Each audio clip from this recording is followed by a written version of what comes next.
Jadi, rencana Swati adalah wajah Rajes yang telah rusak ini akan dioperasi plastik dan setelah mendapatkan wajah baru, selingkuhannya itu akan mengklaim dirinya sebagai Sudakar.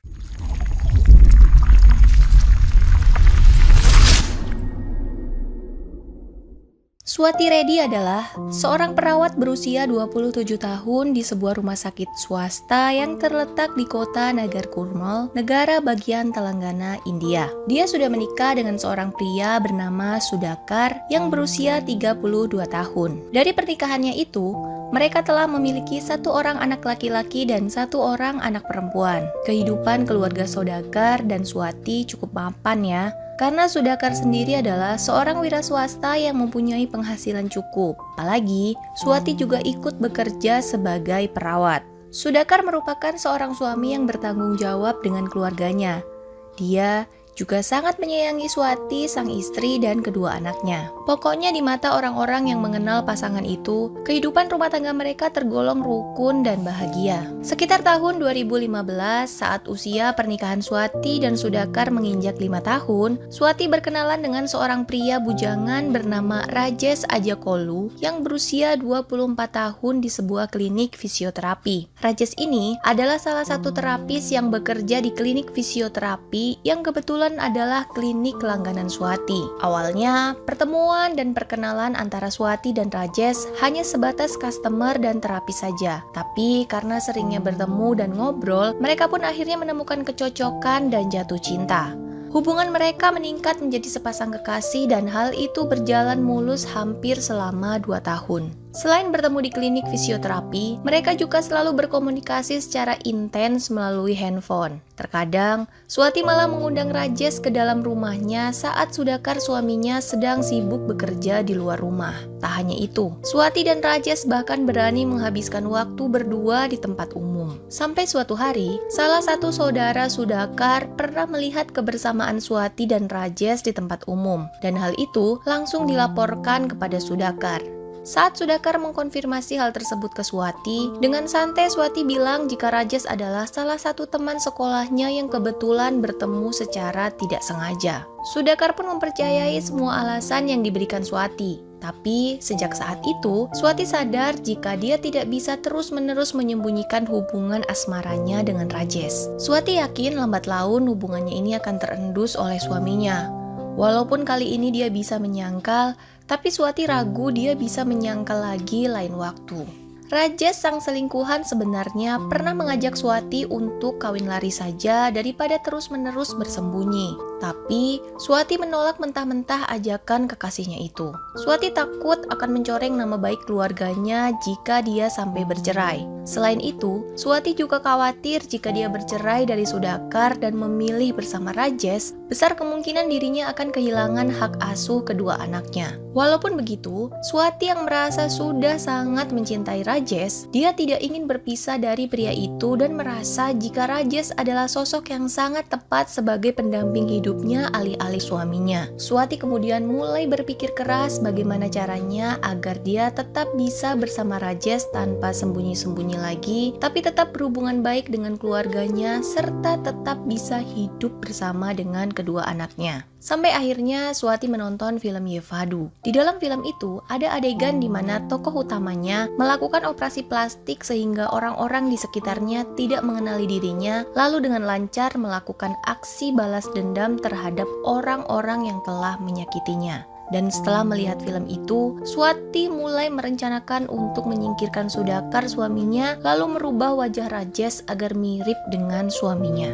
Dia pun mengutarakan ide gilanya itu kepada Rajes, dan tentu saja Rajes yang sudah sangat mencintai Swati mendukung sepenuhnya rencana keji wanita itu. Pada tanggal 27 November 2017, Swati mulai mempersiapkan rencananya. Pagi-pagi sekali, dia telah mengatur agar kedua anaknya menginap di rumah kakek nenek mereka. Sudakar yang tidak mengetahui rencana keji istrinya sama sekali tidak curiga. Setelah sarapan, Sudakar langsung berangkat bekerja seperti biasanya. Saat hari menjelang malam, Sudakar pulang dari tempatnya bekerja. Setelah itu, Swati dan Sudakar pun makan malam bersama. Sudakar yang merasa letih seharian bekerja langsung tertidur begitu mereka selesai makan. Swati yang melihat Sudakar tertidur pulas di dalam kamar, pelan-pelan masuk ke dalam kamar dan dengan hati-hati menyuntikkan obat anestesi atau obat bius agar Sudakar tidak sadarkan diri. Setelah memastikan jika Sudakar sudah tidak berdaya, Swati segera menyuruh Rajesh untuk datang ke rumahnya. Rajesh yang sejak sore sudah standby di dekat area rumah Swati pun tiba dengan cepat. Begitu sampai di rumah itu, dengan sadis Rajesh dan Swati langsung menghabisi Sudakar dengan cara memukul kepala Sudakar berkali-kali menggunakan tongkat besi hingga tewas. Selanjutnya saat waktu menunjukkan tengah malam, mereka membawa jasad Sudakar dengan sebuah mobil menuju hutan Nawapet yang berjarak sekitar 90 km dari tempat tinggal Swati. Sesampainya di hutan, Rajesh mengeluarkan jasad Sudakar dari dalam bagasi lalu meletakkannya di semak belukar. Sementara itu, Swati mengeluarkan sebuah dirijen berisi bensin. Sebelum membakar jasad Sudakar, mereka sempat merusak bagian wajah Sudakar agar semakin sulit untuk dikenali. Plot keduanya tidak berhenti sampai di situ ya. Usai membunuh suaminya, Swati mengoleskan wajah Rajesh dengan cairan asam dicampur bensin. Tujuannya agar wajah selingkuhannya itu rusak dan tersamar karena Rajesh ini akan diklaim sebagai Sudakar saat dirawat di rumah sakit. Selanjutnya Swati yang telah merekayasa luka bakar di wajah Rajesh segera membawa Rajesh untuk mendapatkan pertolongan pertama ke Rumah Sakit Apollo, sebuah rumah sakit yang cukup terkenal di kota Hyderabad. Saat di rumah sakit, Swati mendaftarkan nama Rajesh dengan nama Sudakar suaminya. Swati kemudian dengan histeris menelpon keluarga Sudakar dan bilang bahwa suaminya itu telah diserang oleh 4 orang yang tidak dikenal dan saat ini sedang dirawat di rumah sakit Apollo. Mendengar kabar tersebut, orang tua Sudakar tentu saja sangat terkejut dan langsung menuju rumah sakit untuk melihat keadaan anaknya. Setibanya di rumah sakit, mereka harus membayar uang deposit rumah sakit sebesar Rp150.000 atau sekitar 28 juta rupiah agar anak mereka segera mendapatkan penanganan dari rumah sakit. Saat pihak keluarga pertama kali melihat Sudakar palsu yang terbaring di rumah sakit, mereka tidak bisa melihat wajah Sudakar karena seluruh wajahnya telah ditutupi dengan perban. Namun baik ibu, ayah maupun adik Sudakar sempat merasa aneh karena Sudakar palsu yang saat itu terbaring sakit terlihat lebih kurus dan tidak setinggi Sudakar yang mereka kenal. Tapi waktu itu mereka cuma menyimpan perasaan aneh tersebut di dalam hati.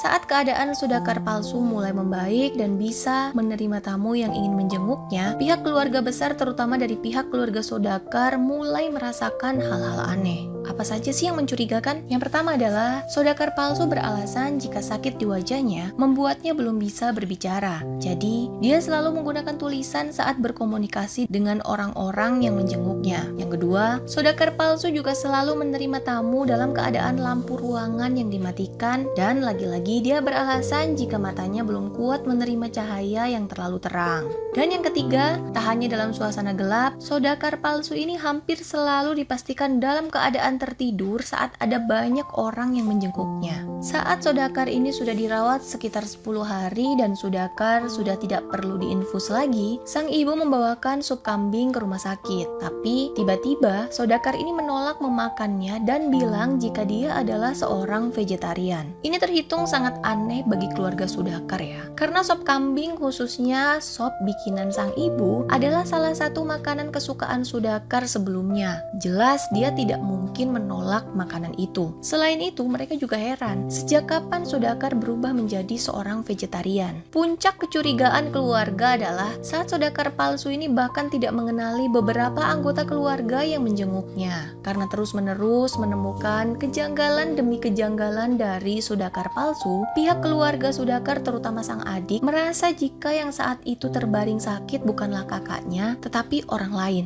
Akhirnya pihak keluarga yang merasa tidak tenang itu melaporkan kejadian tersebut kepada polisi, dan polisi pun mulai melakukan penyelidikan. Saat polisi datang untuk meminta sidik jari Sudakar palsu, baik Sudakar palsu maupun Swati terlihat gugup dan panik, dan hal itu tentu saja membuat pihak kepolisian curiga jika ada yang tidak beres di antara mereka. Setelah diselidiki, sidik jari itu terbukti tidak cocok dengan sidik jari yang dimiliki oleh Sudakar asli. Mengetahui fakta itu, pihak keluarga menjadi bertanya-tanya, siapakah orang yang terbaring di rumah sakit tersebut dan mengapa dia mengaku sebagai Sudakar.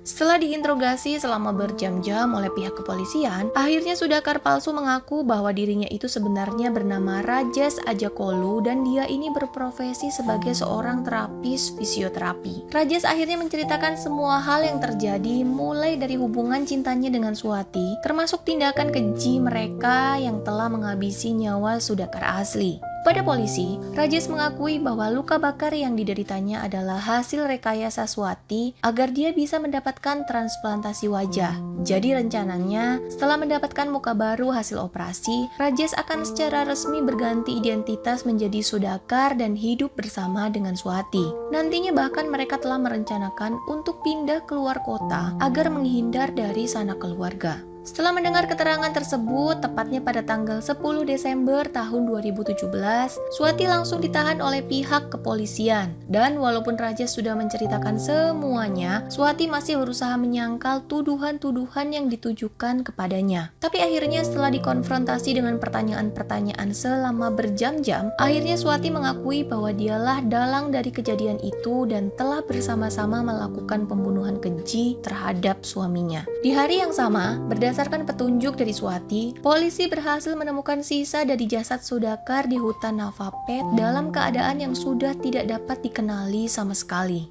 4 hari kemudian, tepatnya pada tanggal 14 Desember tahun 2017, Rajesh resmi ditahan oleh pihak kepolisian setelah dinyatakan sembuh oleh pihak rumah sakit. Sementara itu, orang tua kandung Swati sangat marah dan kecewa mengetahui perbuatan Swati. Ayahnya mencukur habis rambut di kepalanya dan bahkan karena saking marahnya, mereka sampai mengadakan upacara pemakaman sebagai simbol bahwa Swati sudah tidak dianggap ada lagi di dalam kehidupan mereka. Hal yang sama juga terjadi di dalam pihak keluarga Rajesh.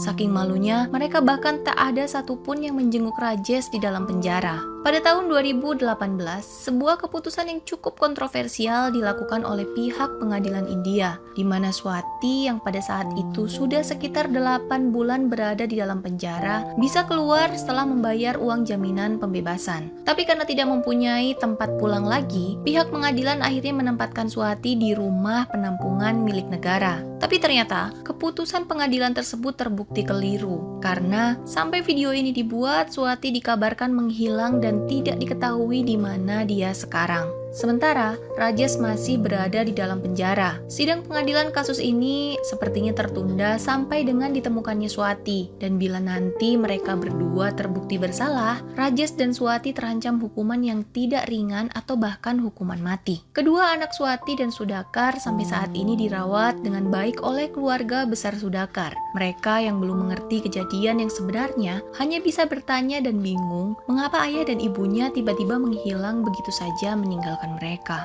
Aduh, kasihan banget ya. Terima kasih untuk yang sudah menyaksikan video ini dari awal hingga akhir. Makasih banget ya. Boleh dong bantu support channel YouTube aku dengan cara klik tombol subscribe agar aku makin semangat cerita lagi, cerita mulu, cerita terus untuk kalian semua. Dadah!